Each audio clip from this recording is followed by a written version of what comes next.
I don't know why they don't have like their own podcast. Like Roger should do his own podcast or like video thing, man. Right? He's great. Yeah, yeah. No, the group's fantastic. It's really helped me out. I've gotten to meet some amazing people on on my podcast and get to have a lot of cool discussions. Now you're an author. You're also a coach. You also help people publish their books. Like you have a new book. Is it already out or is it coming out? The one that you help No, people it's self-publish? coming on September 27th. Right on. Mm-hmm. Right on. So I guess Jessica, we can start at the beginning, right? Okay. So for you, start from the beginning, right? Like what made you what'd you do before you were an author? Have you always been an author? How'd you get into this? Give us kind of your story. Because I know that you like those, by the way. I do love stories. And this is a good one for sure. Because I've always been a reader. Like I wasn't even in kindergarten and I was pulling books off the shelves that were way beyond my reading level. But Mom, read this to me. Read this to me. Always been a reader. I think I was about 10, 11 years old when I wrote my first like little short story. And I said I wanted to be a writer. And I was kind of discouraged from that because I have blue collar parents who said, no, you need to go to college. You need to get a good job. You have a steady, stable income. Writing is not steady, stable income. So that idea kind of fell by the wayside. I went to college, and at college, I ran out of time to do an internship. So I ended up doing a senior research paper. And at the time, I had also been diagnosed with Tourette syndrome. So the two kind of happened at the same time. So I did a senior research paper on Tourette syndrome, what it is, and how it affects communication, which was my major at the time. And my professors were very supportive. They said, this is great. There's really nothing like this in the field. You need to get it published. And, turns out publishing a college paper is a little bit harder than publishing a book, which also isn't easy. So that should be saying something. But my little bookworm heart just said, we'll just expand it and make it into a book. And that became my first book called Awkwardly Strong. Wow. That's incredible. Mm-hmm. So yeah. Okay. So I saw this and I love it because I love reading books that kind of like that make you almost like second guess the title. Like one of my favorite, you know what I mean? Like one of my favorite books is Everything Happens for a Reason and Other Lies I've Loved. You know what I'm saying? And you're like, you're like, oh, okay, I got to read this because I got to figure out what, you know what I mean? Yeah. So I saw your title and I was like, yeah, that's it. That's a good book. So you came up, so Awkwardly, you said Strong? Mm-hmm. Awkwardly Strong started out as a college paper. Is that right? It did. Mm-hmm. Wow. That's incredible. So so you said it's hard to publish a college paper. So so you did both, or did you just end up publishing it as a book? It just became a book. And once I hit publish, I've never been an adrenaline junkie. I'm a bookworm. I'm a music person. I'm usually a stay-at-home, introverted type person. I don't do crazy things.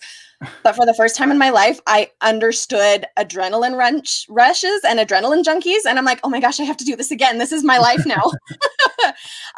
So it took me a few years to transition out of, I'd had so many different jobs. I'd never stayed very long in a job just because that's not me. That's not who I want to be. That's not what I want to do.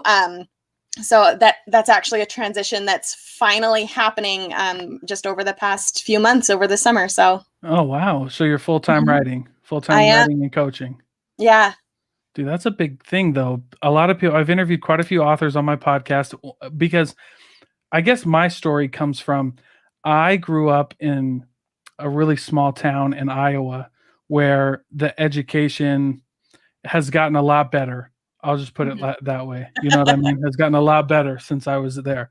And I grew up absolutely thinking that I absolutely hated reading. Mm-hmm. And I was like, dude, I don't like this. And then I found, and then I got a little older. My uncle gave me a book. It was actually a history book, like a biography kind of history, biography book. And I was like, this is awesome. and I kept reading, and got into self-help, got into history, and so like journalism writing, kind of like events and stuff, and learned that I fell in love with reading. And I think naturally, if you read, you want to write. Mm-hmm. You know what I I mean? think there's a very strong correlation. Yeah. Yeah. I think reading helps you, like reading the books that you like helps you write. I mean, obviously. Right. Because most people just think, you read and you get smarter and that's kind of the end of it. But it's like, no, it helps you with a lot more things. And so, yeah, I looked at writing, or like publishing something. And for me, it's just like, I don't have enough yet. It's just not the right time, but it's extremely difficult. Like I didn't think it would be that hard. Mm-hmm. Like, Yeah. yeah, go ahead. Everyone has their like natural talents and gifts. I mean, and those are definitely developed. I've been journaling since I was 8 years old. Like, I don't know in what world my parents didn't think I was going to end up as a writer. Yeah. You know what? You said that. You were like, somebody was like, writing doesn't pay the bills. And back then it might not have. But now with like social media and the way that we can build an audience all over the world, and how quickly you can build an audience and get 1,000 or 2,000 people to really like what you're saying and really dig in, dig what you're doing, is pretty easy now. It's not it's not super hard. Right. For sure. And understanding like the scope of it as well. I think, yes, I'd always wanted to write books, but I'm actually doing some ghostwriting right now. I'm helping another friend write his books. I've been writing social media posts. I've been writing, some copy. Like I'm starting to transition and kind of narrow that down. But writing encompasses so much that we just kind of take it all for granted. Yeah, seriously. And the way that you write different things is different. I think that's a crazy part that people miss. Like I'm in sales, and even in sales, it's like, writing a sales pitch is different than writing like copy for a sales ad. You know what I mean? And that's it's very strange, and it's cool though, because you got to learn how to write different ways, and you have to, kind of like, well, because like a social media post isn't the same as maybe writing like a long form book, and it just gets, you got to kind of, it's a different skill for different things. And so if you can be good at all of them, I mean, do it. I mean, I would assume that those skills transition pretty easily. Fairly easily. Yeah. Okay. I mean, at the same time, there's definitely complications. I've obviously always at this point written nonfiction, and I'm starting to write my first fiction novel. Whole new ballpark. It is throwing me off. Yeah.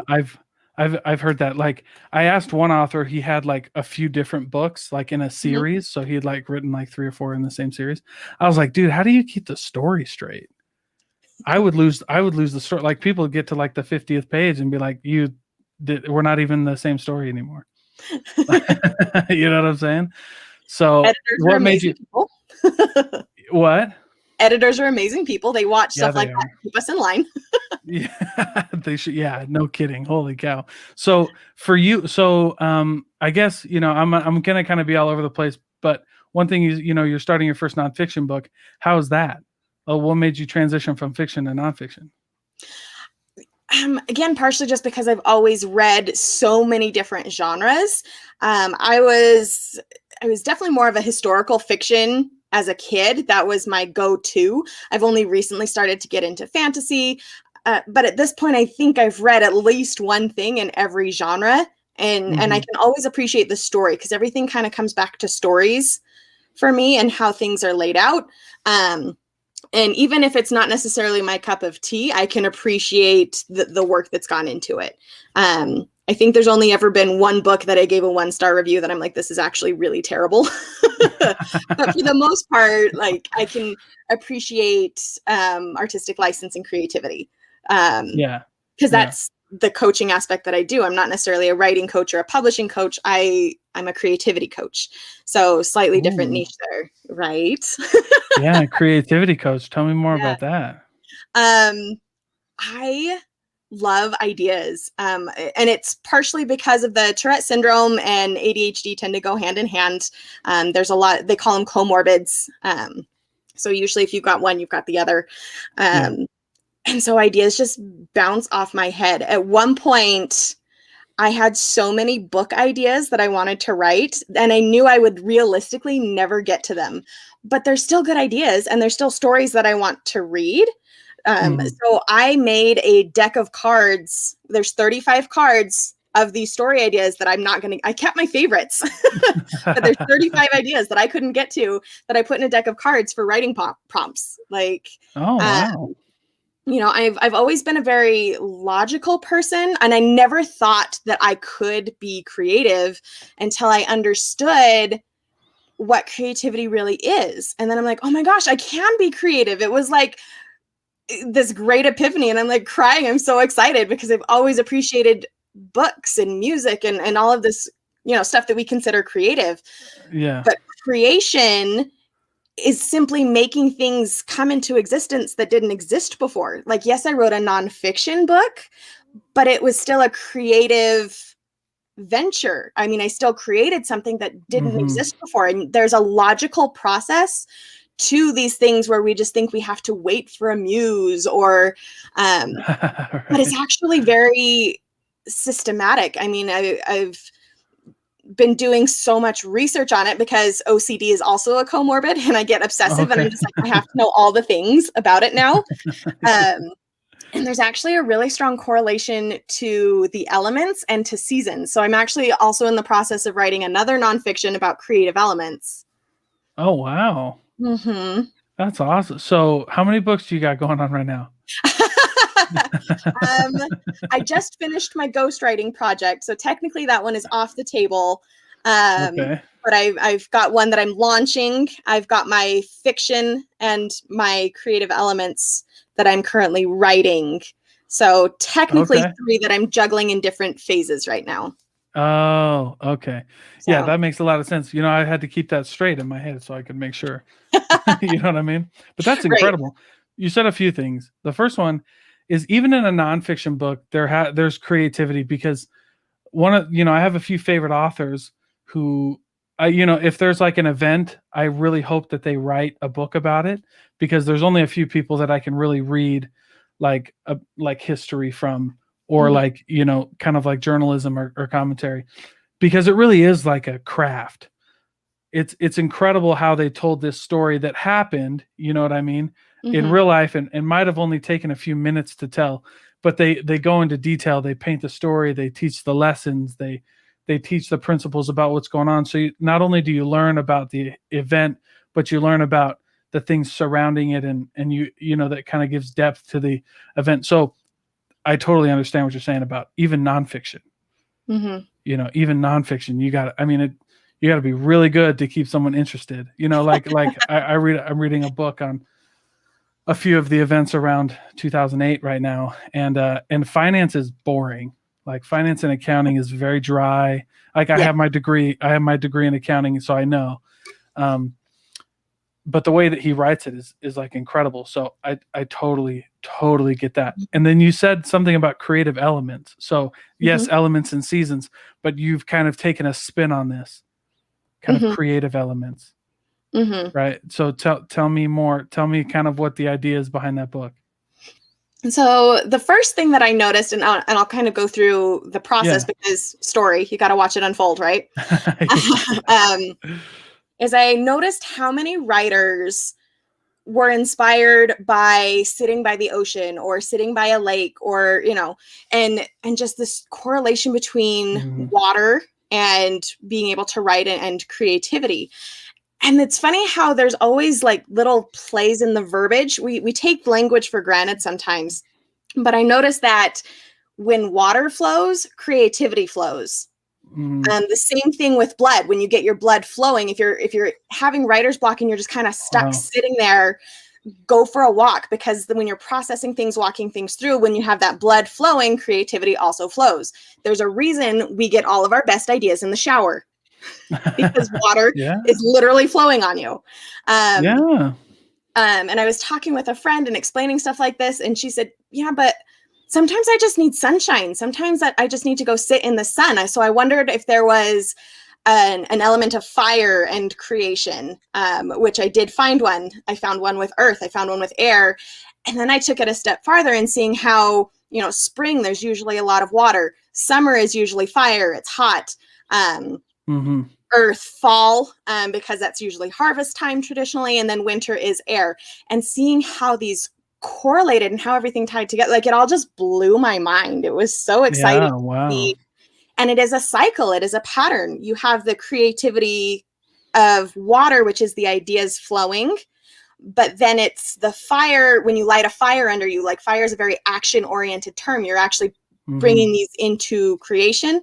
There's a time to reap those results. And then there's a time of rest. And again, there's more verbiage. I don't have all of those notes on me right now. Sure. Yeah. Oh, cool. Yeah, that is cool. Well, it's funny that you mentioned that because if I want to go reset, and I want to actually take a break and get away, I do. I go. So one of my favorite places, I went to college for a little bit in Oregon, and one of my favorite places is the Oregon coast. Nothing, absolutely nothing will ever beat the Pacific Northwest. I think it's the unspoken secret. I think it's the best kept secret of the United States. Truly, it's incredible. So yeah, water, fire, I totally get that. Winter. Yeah, there's something very, I don't know though. There's something weird that happens in my mind when I think of fire, because obviously when you talk about symbolism and things like that, you can have duality and symbolism. So I think of fire and I'm oh, that's very peaceful. I like watching fire, but then it's on the same note. It can also be very destructive when you got the wrong thing, when you got the wrong mix, I guess, or the right, I don't know what you want to call it, or the right mix. I don't know. And this book is still very much in the research phase, and there's a lot of stuff that I'm finding out, but definitely want to look more into that for sure. Yeah. It makes sense when you said we get our best ideas in the shower. Yeah, absolutely. Because another great place if you're from Utah is Big Cottonwood Canyon, and that stream that runs down Big Cottonwood Canyon is unbelievable. It's very peaceful. So pretty. Yeah, there's something very relaxing. And thinking and stuff kind of makes my wife mad because I have to find the balance. Maybe in your book you find the balance because you go there to kind of get away, right? Get some ideas. But then it's how do you enjoy the peace too? You know what I'm saying? How do you recharge and keep all those ideas for when it's time to go to work, but then enjoy? I'm trying to figure that one out. And it's part of the process. It's part of the cycle. Absolutely. It's all there. And that's why, we have this winter where it's typically a time where the ground rests. We don't necessarily go out and do as much. Every idea is going to need some incubation time where you're just kind of resting on it.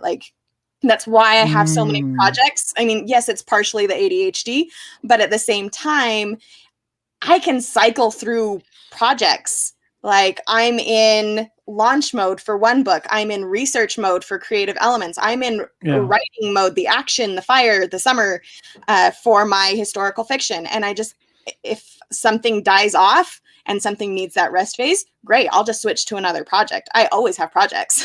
Right. Yeah. Yes. And that's a great point. Because I feel the same way. I have a lot of business projects going on, and sometimes you got to put something on the back burner, kind of let it simmer, because it's not the right time.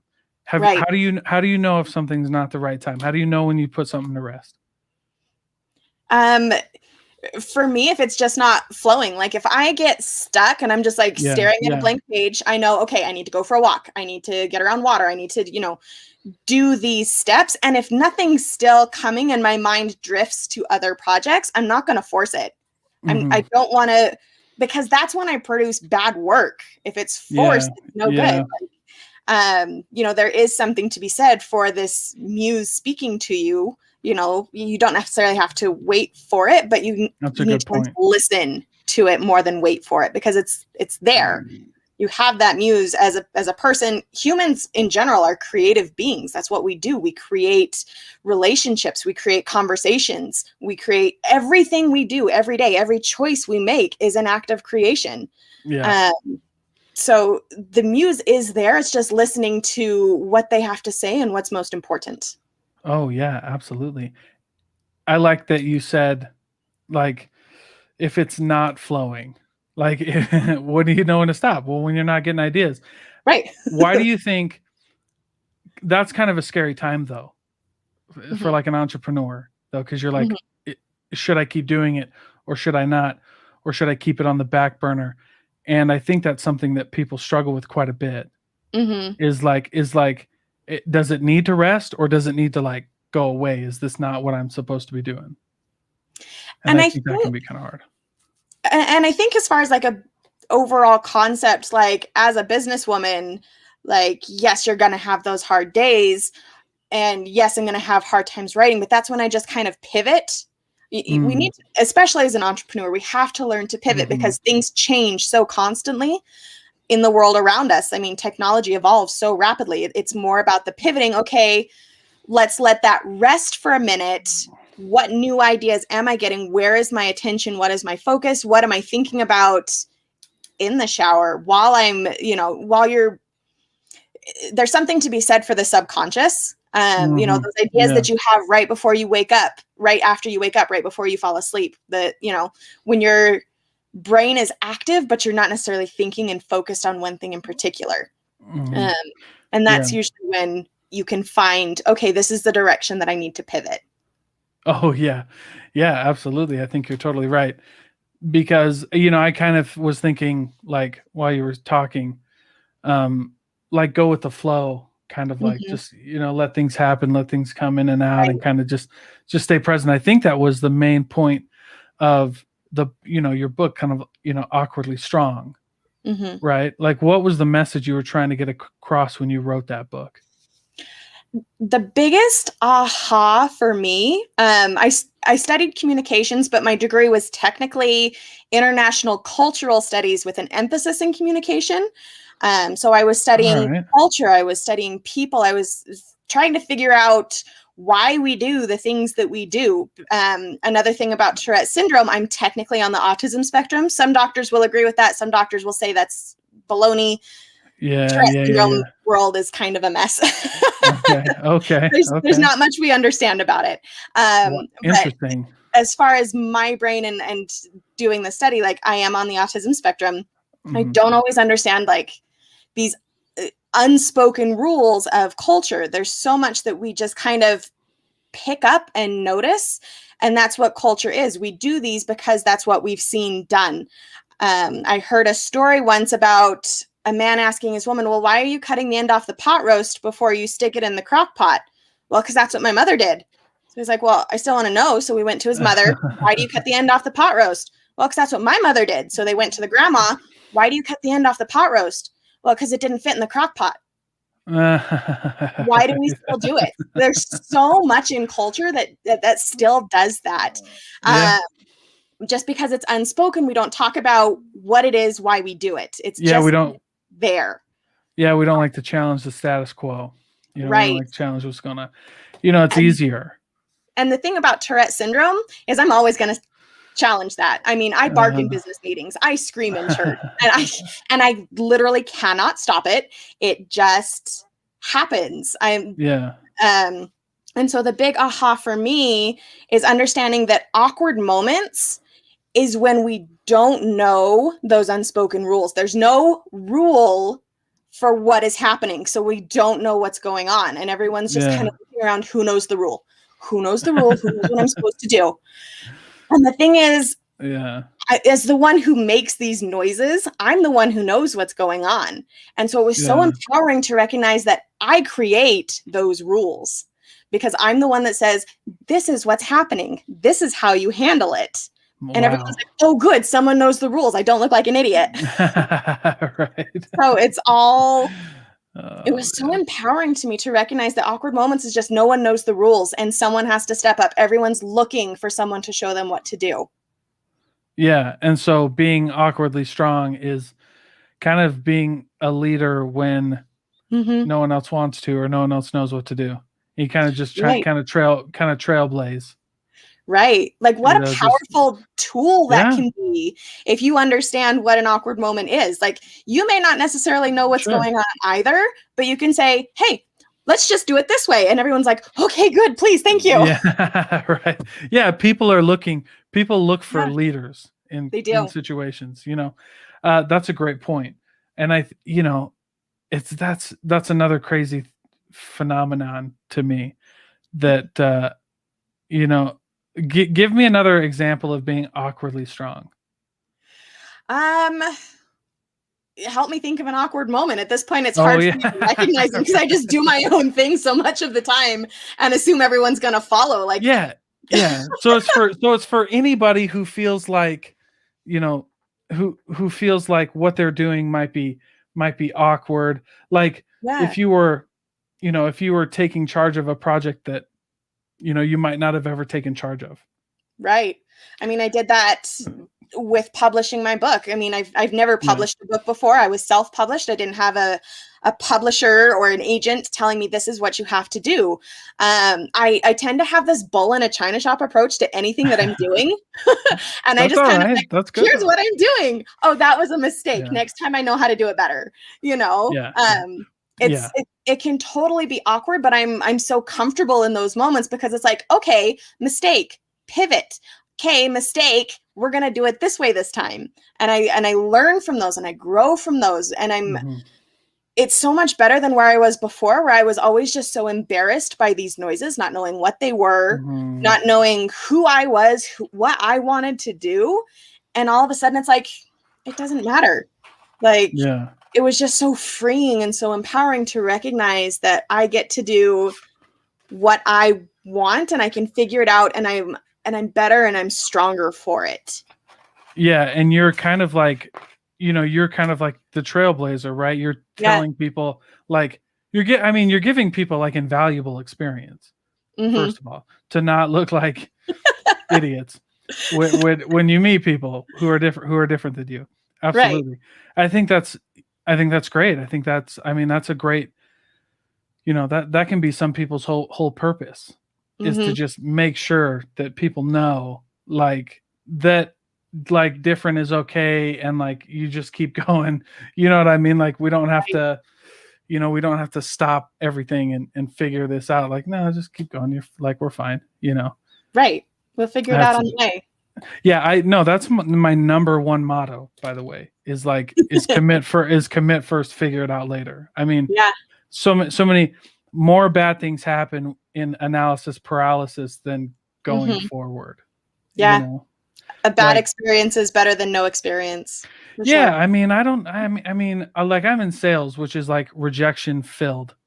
Right. And people are like, how do you deal with it? And I'm just like, it sucks, but like I've been there before, so it sucks, but you just keep going, you know what I mean? And Mhm. it's not that big of a deal. And like I don't think, like, I do get nervous, I do get pregame jitters, I do Mhm. realize the weight of what's going on, but at the same time, it's kind of like this idea that you're talking about. It's like, well, there's nothing we can really do about that, so Right. we're either going to mess up going 100 miles an hour and at least we'll get somewhere, or Mhm. we're never going to go, you know what I mean? Right. For sure. so For sure. so yeah, man, I I get heard a that. quote once. I don't know if you know who Richie Norton is. He's pretty big in the Mm-mm, business world. Um, mm-mm. I we went to the same school, so we have the same alma mater, and so I know him and I know his Cool. family. But I think he actually got this from Stephen Covey, who everyone knows Yeah, Stephen yeah, I know Seven Stephen Covey. Habits. Yeah, yeah. But there was a quote that he said that was, most people say that they have 40 years experience, but what they actually have is 1 year experience repeated 40 times. All right, you're gonna have to tell me about that one.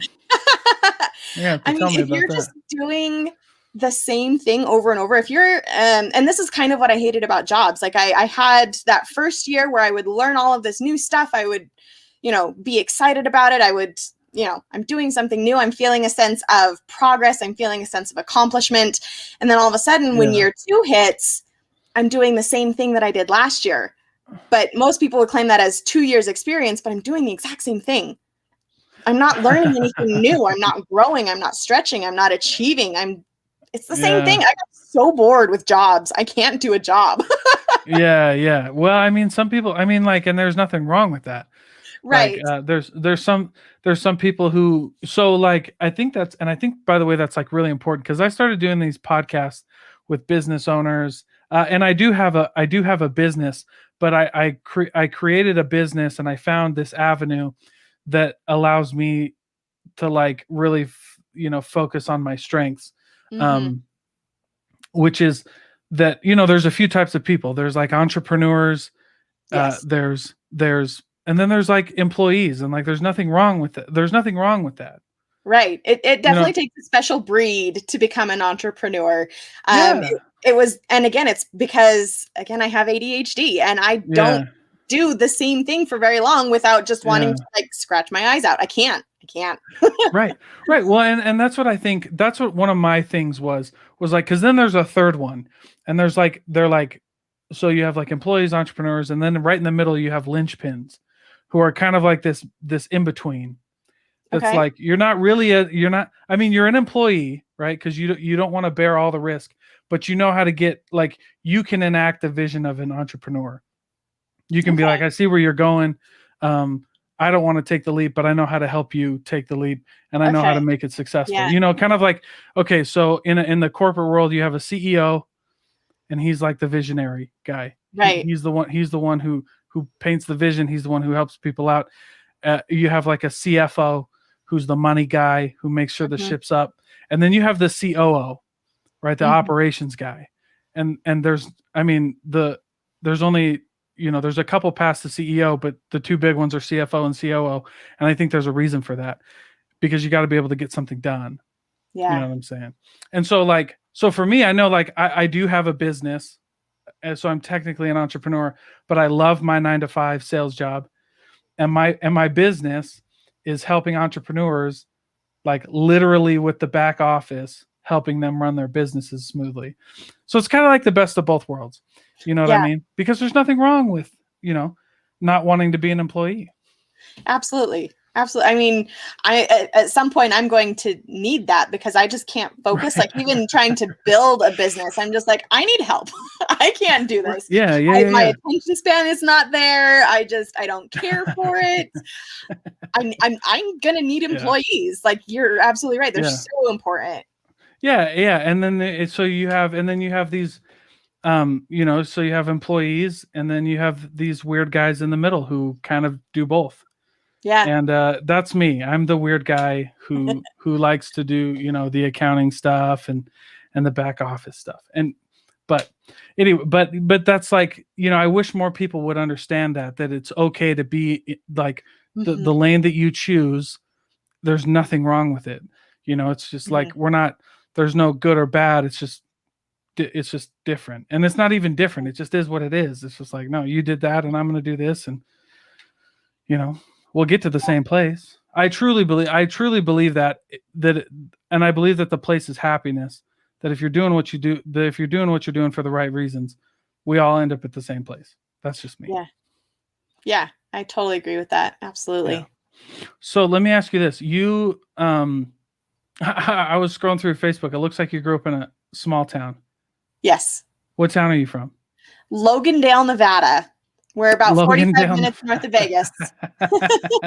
Right on. Oh, I grew up in a small town in Iowa, and I saw, you had like the trucks and the small town parades. Yeah.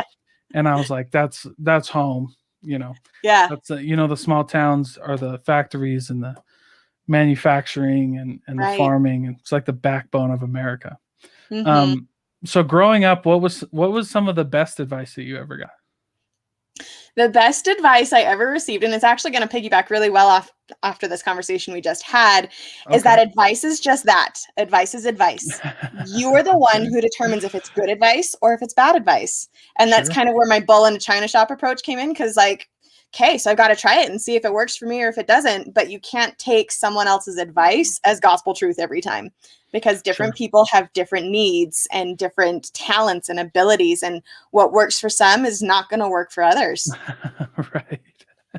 Oh, it's very true. Yeah. Yeah, absolutely. No, that's super true. What was the worst advice you've ever received? That I'd never make it as a writer. Isn't that crazy? It's like, hey, Right? you probably shouldn't do that. It's this paradox of you shouldn't do that kind of Yeah. baffles people, right?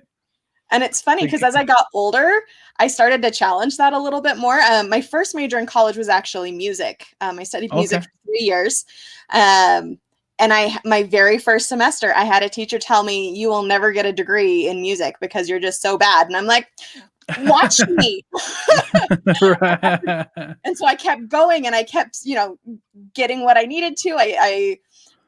But at some point I stopped and said, I just don't like it anymore. Like I still love music, but this isn't where I'm meant to be. I was pursuing it strictly because someone said you can't. And I'm like, oh, maybe I should tone that stubborn streak back a bit. Right. Yeah, that's another great point. Yeah, wow, that's a good point. Yeah, okay. Yeah. And I wrote an article about that once on Medium about how, we have these traits that we say are bad. You shouldn't be stubborn, but stubborn in another context is actually tenacity and the ability to stick to something and get it done. It's all in perspective. So it's more just kind of balance and tone it back. There are the same meaning. There are different words with the same meaning, just in a different context. Right. That's interesting. Yeah, it was one of my favorite articles I wrote. It was like 5 negative traits you actually need or something like that. Yeah. When people are like, don't be stubborn. Well, I'm not being stubborn. I'm tenacious or disciplined. Right. Yes. You know what I mean? Or I'm like persistent. Yeah. And you're like, okay, well, I get it. You know what I mean? So how do you know? I mean, what's the difference? Why would someone be stubborn or tenacious? And I think really, you know what I mean? You're going to be the only person that can determine that in your specific situations. Yeah. So in the context of studying a career in music, when that wasn't where I was supposed to be, that wasn't where I wanted to be, because I was still writing a lot in college, and I loved writing college papers. Who does that? Who likes writing college papers? I kept a bunch of my textbooks, and none of them were the music ones. Like that in that instance, I was simply being stubborn, as opposed to, no, this is what I'm supposed to do. This is what I need in my life. Like it's that pull, it's that drive, and that's a stick-to-itiveness. I've done this. I graduated in 2012. That's when I wrote the college paper. And it was kind of an idea in the back of my mind until about 2015, when I said, okay, I'm going to do this. 2016 is when I published, and here we are in 2021. Like that's the longest I've ever stuck with anything, because ADHD. Yeah. I've never had a job that long. That is the tenacity, the stick-to-itiveness, the discipline. It's hard to write a book while you're still doing a 9-to-5 job. It was hard. Oh yeah. I mean, I can't even imagine. And I would assume that, kind of to stay along with this line, that I guess you're right. I guess that's really the power of knowing yourself. Yeah. Is, are you really being stubborn? And I think to kind of explore this a little more, I think it's like if what you're doing is the right thing, like for you, you know what I mean? Because if it's right, then it's tenacious, and if it's wrong, then it's stubborn. And right and wrong are arbitrary. I realize that. Right. They're very much like, if because what's wrong for one person is maybe what's right for another person, and you just don't know. Yeah. Unless you know yourself. Yeah. And it's funny how that comes with time. Like if you looked at me in high school versus where I'm at now, I'm a totally different person. In high school, I was still that shy, introverted. I would never have done something like this. First of all, I just wanted, that small town family life. Like I wanted to get married. I wanted to have kids. I'm 35. I'm single, no kids, and I'm totally happy doing that. My sister was always the one that was much more driven and accomplished and, doing all these things and involved in all these things. And she's the one that got married at 19 and has 3 kids. It Yeah, takes it's just time different. sometimes. Yeah. Yeah, and you kind of got to see it as it comes, right? Take things as Yeah. they go, and I think on this journey, the one that you're kind of talking about, you've got to be able to pick things up and let them go just as quick. Yeah. You know what I mean? Like where I feel like when you're talking about like creatives, especially creatives, because they come up with this new idea and they're like, this is beautiful. And I thought of it and I did this and I don't want to let it go.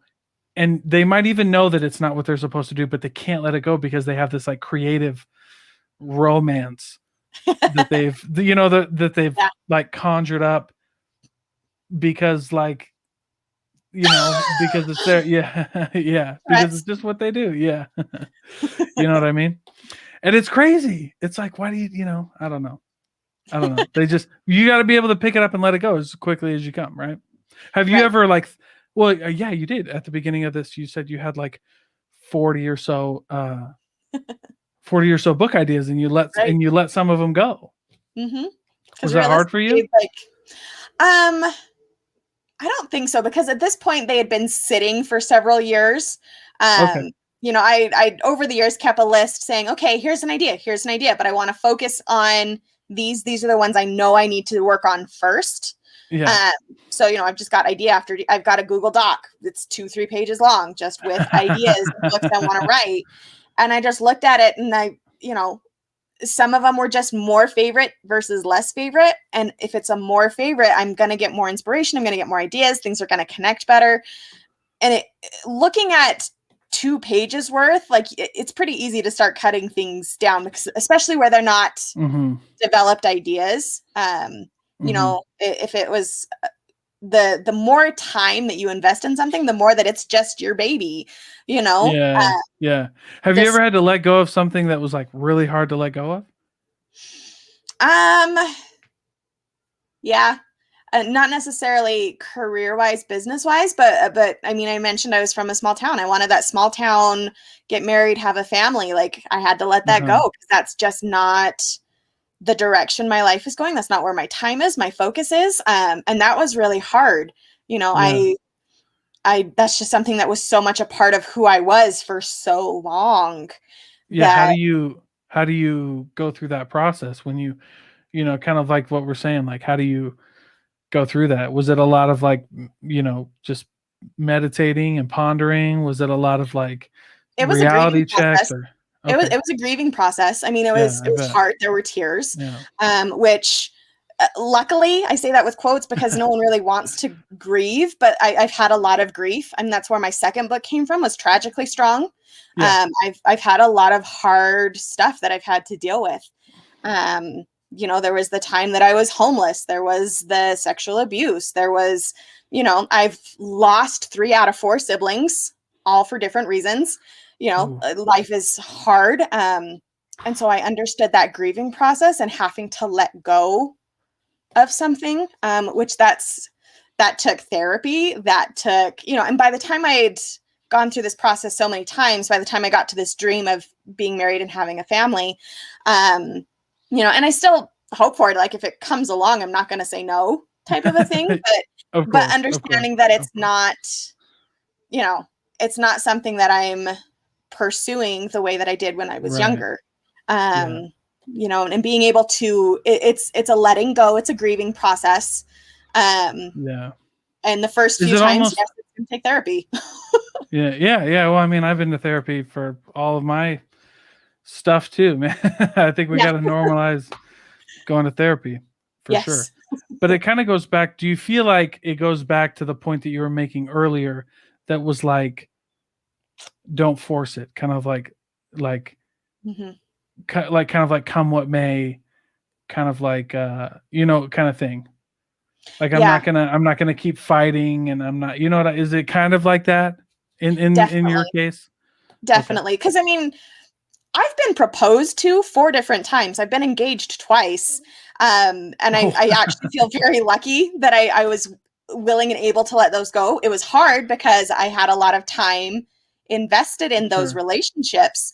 But understanding that, if I wanted to be married, I could. But there's also a quality Sure. level that I'm looking for. I don't want to just be married and then get divorced a few years later, maybe with a kid to complicate the mix. Yeah. I Yeah. I I get have that. I standards get of what I'm that. looking for. Yeah. Yeah, yeah. Well, yeah, and I think that just goes back to like any kind of project. And I think Mhm. actually this story that you kind of told, it at least kind of clicked a few lights on for me with like the whole standards thing. Because like if a project isn't going to isn't going to help you get closer to where you want to be, Mhm. then you should probably let it go. Yeah, for sure. Yeah, I mean And isn't it that's a funny great how point. everything cycles? Like life Yeah. functions in Yes. cycles. Yeah. And Yeah. that's Full that circle.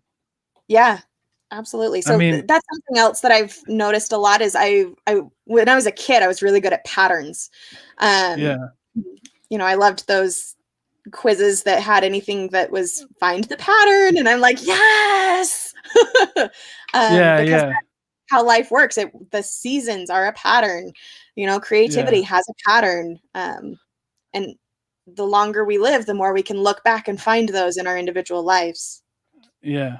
Yeah, absolutely. Whew. That's very true. It's very true. Well, Jessica, I really appreciate you being here and I appreciate your time. Of course. Thanks so much for having me. It's been a blast. Yeah, absolutely. So go ahead before we sign off. Um, where can people find you, your website, all that good stuff? So part of the reason I chose a pen name is because Jessica Smith is not very searchable. I wanted Okay. an internet presence. So, and I've named my Tourette's Paula. They have their own personality, so that's Paula. um, All right, so cool. if you were to search Paula Jean Ferry, you're going to find me, whether it's on Facebook, whether it's on Instagram. Usually my handles are Jess Squeaks. Um, Okay. so, if you search Jess Squeaks as my handle on Instagram, you'll find me. So paulajeanferry.com, Jess Squeaks on Medium, or search Paula Jean Ferry, either one. Oh yeah, I'll have to follow you on Medium. I've written a few articles on Medium, but it's been a really long time. Yeah. And I'm not as consistent as I used to be. There was one point I was in a challenge where I had to write like 10 articles in Yeah. 10 days or something like that. Like I was pumping them out, but at this point I'm Yeah. like one a month. Oh yeah. Well, I mean, it's probably been about a year for me since I Mm, posted on Medium. But I like writing. I yeah, like sharing my ideas. Um, yeah, I'm just in my journey, man. I'm just kind of like yeah. figuring stuff out. You know what I'm saying? Mhm. But I really appreciate your time, all of your comments. I think this was a fantastic episode, and I look forward to seeing this release and getting everything out there. So thank you so much. Thank you so much, Dalton.